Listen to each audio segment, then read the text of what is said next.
I'm Abiodun Williams, President of the Hague Institute for Global Justice. And how did you first get involved with the work of peace and justice?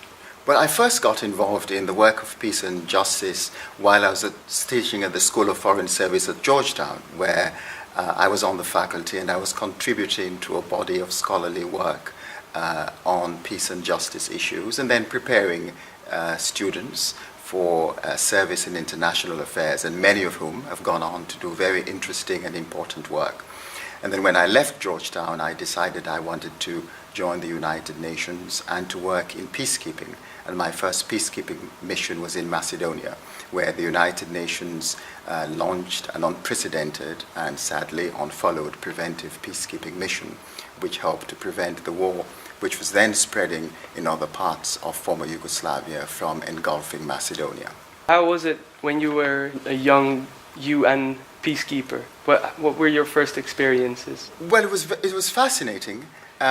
It's extraordinary because in the early 90s you weren't really trained, the political and civilian officers who were going into UN peacekeeping. So I was actually pitchforked into a situation, and you had to really learn rapidly on your feet. But it was interesting. It gave me a good sense of the possibilities and the limits of UN peacekeeping, and it really strengthened my belief that the United Nations can make a positive difference in the lives of people and can actually make a difference in preventing violent conflict.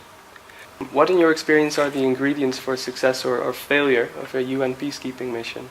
There are a number of important ingredients for successful peacekeeping missions. The first, I think, is political will. You have to have political will in the Security Council, because it is the Security Council which authorizes peace missions, and particularly the political will among the 5 permanent members of the Security Council. Second, missions have to have a clear and realistic mandate in order to do the job. And in addition to having a clear and a realistic mandate, a peace mission has to have adequate resources. But I think above all, you have to have the support of the parties to the conflict, because outsiders, however well-meaning, can only really lend a hand of assistance.